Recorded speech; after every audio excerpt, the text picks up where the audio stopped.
Mihawk fans, I come in peace, I promise you. This is not a slander video by any means. This is more of a conversation about Oda's usage of this character and kind of a way to vent some frustrations and maybe meet a middle ground to understand why some people feel the way they feel about Mihawk, or maybe some of Oda's shortcomings with developing the character.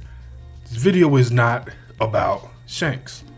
I won't bring up Shanks unless it's absolutely necessary, because I think people have a very hard time discussing Mihawk without having to shoehorn Shanks into every conversation.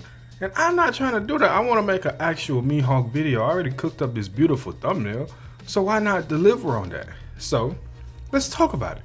Dracula Mihawk, the character that Oda neglects, or whatever title I come up with. Now, Mihawk versus Shanks.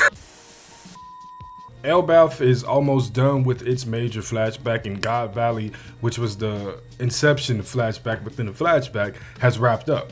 And there's been one important character that has notably been missing, that we haven't had any type of inkling about, and that is Dracula Mihawk. Now, Mihawk being missing from these flashbacks wouldn't really be a big deal, but I guess the problem is that Mihawk seems to be very tied with Shanks, right? As I said, the video is not about Shanks. Hey, at this point, he's gonna get mentioned. I'm sorry, bro. Like it's his rival. They got the same birthday.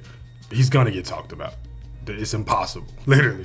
But like we got a lot of post Roger Pirate Shanks stuff, and you know there was just nothing from his duel with Mihawk. And yes, I said duel because I think that a lot of times it seems like that panel from Whitebeard over the course of time has kind of gotten misconstrued to where he said like he spoke as if it was multiple duels, but if you really go back and read it, it seemed like he just spoke of one duel.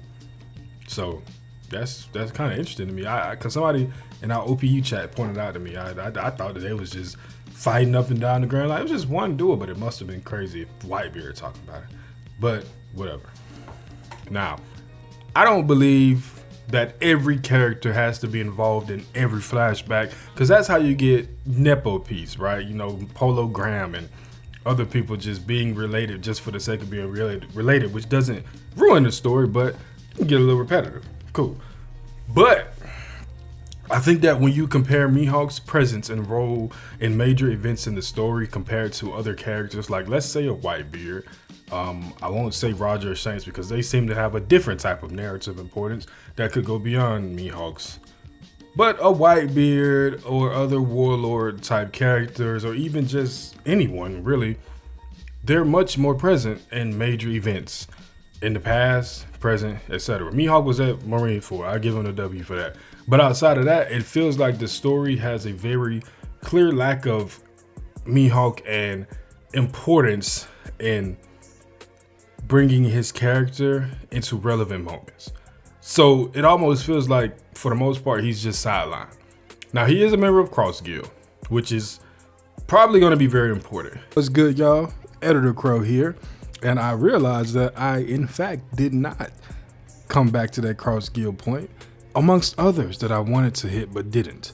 So there will be a part 2 to this video that will probably be about Cross Guild as a whole, where I think Mihawk, Buggy, and Croc stand for the future and how they blend in with the rest of our end of series opponents. But we're not talking about the future right now, we're talking about the past, and that is the problem when it comes to Mihawk. So let's cook. Okay, my son wanted to speak, so say hey. Hey. There we go. All right. But that's gonna also bleed into a point I make a little later in the video. I just want to know, what exactly could be Mihawk's plan or Mihawk's role? Is Oda's plan, but not, what exactly could Oda be planning on doing with Mihawk that could make his path to the top or his flashback feel story relevant? Does it have to be story relevant? No. But if you're gonna tell me that Mihawk became the world's strongest swordsman, defeating everybody in his path and yada yada yada, I need to see his path, and I need his path to feel weighty in a sense, right? He was 4 years old during God Valley, if I'm not mistaken, so clearly he wasn't gonna be there slicing up Roger or Garp or whoever.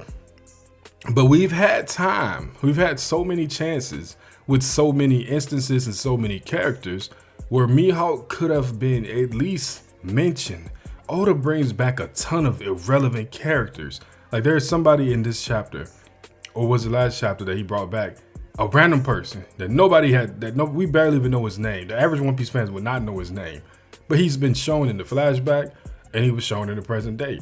And it's just that easy to make a character feel like a part of a very intricate and moving world just by mentions and name drops or references to.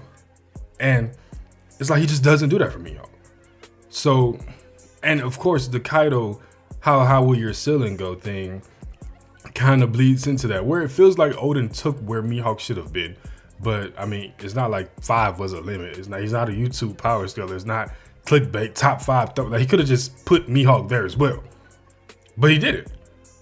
So it leaves a lot of fans with a sense of not respecting Mihawk's title or his importance narratively, because Oda doesn't do a very good job at making him feel important or relevant. And that's kind of weird to me, because he is Zoro's.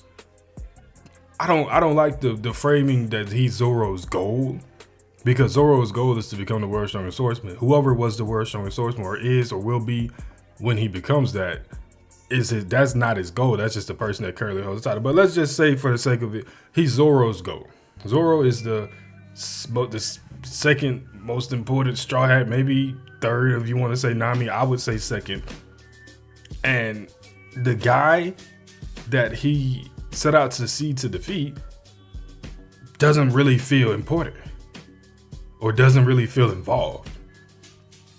And it's a little off-putting. It's a little strange. But we need a lot more from Mihawk. We need him to be mentioned in certain conversations. We need him to be revered with respect.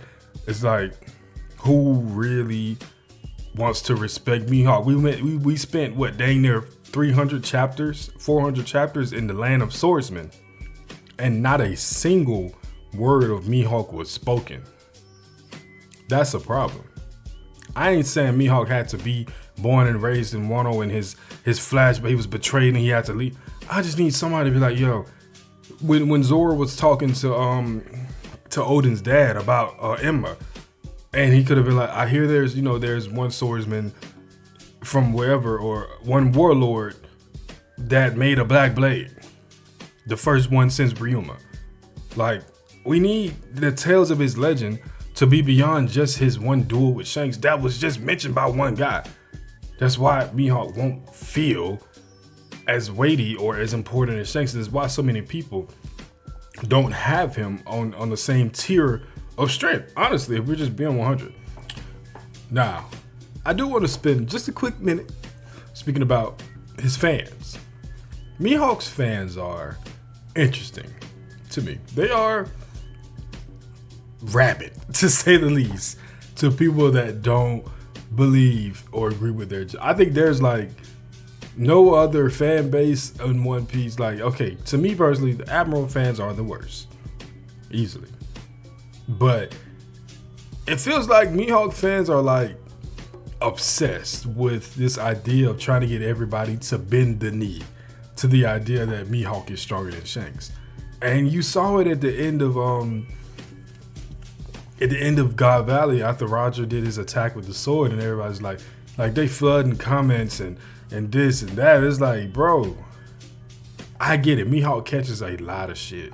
I'm not finna lie like, it's a one-sided thing. It's just Mihawk fans is bad and that's it. Every fan base in One Piece is full of shit, bro, honestly. But it's like, that. Why are y'all so obsessed with getting people to agree with y'all? Once you realize that there's no argument on the internet that's gonna end with someone saying, you know what, you're right, bro, I changed my mind. That doesn't exist. I've never, in my whole history of being around the internet, Twitter, whatever, YouTube, I've never seen an argument amongst like fans of something be like, he's right, I was wrong. It doesn't happen. Nobody apologizes. Nobody is wrong. So like this obsession with like trying to get subservience or people to change their mind. Like, bro, if somebody thinks Shanks is stronger than Mihawk at this point, they just think Shanks is stronger than Mihawk. It's not gonna change. There's gonna have to be very specific. Oda coming out and saying Mihawk is stronger than Shanks. And if you believe the title is that very specific word, it's not. Or else we wouldn't be having these conversations. But there would have to be very specific Oda saying it for people to just shut up and say Mihawk is stronger than Shanks. Just deal with it. I mean, just accept it, bro. So, Mihawk is the world's strongest swordsman. What does that mean? Does that mean that, and this goes back into why people were so aggressive after God Valley ended, because Roger using his sword made his strongest attack, putting his strongest Haki into his sword, his mass, as he spoke of it as. And people looked at that as a confirmation that just your sword skill is just the extension of your Haki strength. And I personally am not a fan of this interpretation. And this is in no means any way to prop up a potential narrative or path where Shanks can be stronger than Mihawk, while Mihawk is the world's strongest swordsman. Why do I say I don't like this idea? I look at swordsmanship as a very particular discipline or art in One Piece, right? Oda in his interview said that Zoro's path was kind of inspired by Musashi Miyamoto, the guy from Vagabond, as everybody would usually know him. And that kind of bleeds into the idea that swordsmanship is more than just, who's holding a sword and the strongest. So my problem with, if it's just, the argument usually for Shanks being over Mihawk or Roger or whoever is that they have stronger Haki, but Mihawk is a stronger swordsman. Anybody that's telling you that Shanks isn't a swordsman is not a serious person. He's a swordsman, just like Roger, just like Zebek was. But in my opinion, there's just much more to swordsmanship than just the strength of your Haki. So when I look at these comparisons between the two, I think that we can look at Haki as its own separate entity, which it is, because if everybody can learn Haki and it's not unique to swordsmanship, then we shouldn't just say swordsmanship equals Haki. But I want to separate swordsmanship from Haki.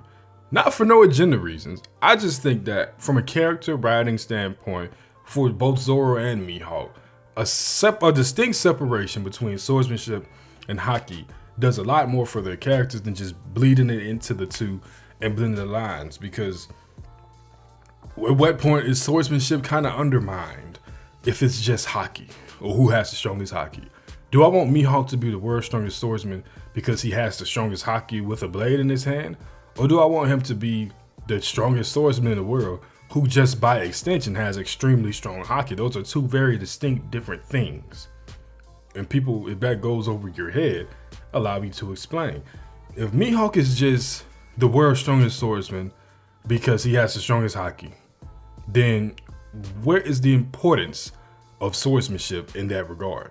Your sword technique and your sword skill. Because why would I call him the world's strongest swordsman at that point? He's just the world's strongest Haki man. Like, the Haki man arguments are often used against Shanks, but it feels more like Mihawk fans are trying to turn him into a Haki man, if anything. Now, if he's the world's strongest swordsman because of his sword skill, who also by extension, naturally being at the top of any type of discipline, has a very, very strong Haki, then that feels a lot better to me, because you can then make swordsmanship important to his story and not just Haki. And it's been shown, and that's why Zoro's growth as a fighter this post-time skip has been a little underwhelming. Not only one, because he doesn't really fight swordsmen, but two, there's not been any mention of sword. It's just getting stronger Haki. And I guess the best argument you can make is that Zoro was already a master swordsman before he learned Haki, so now he's just catching up with his Haki. But that's still kind of like, Zoro was able to reach a level of swordsmanship that was like, could be among the top tiers with no Haki. That's kind of weird to me.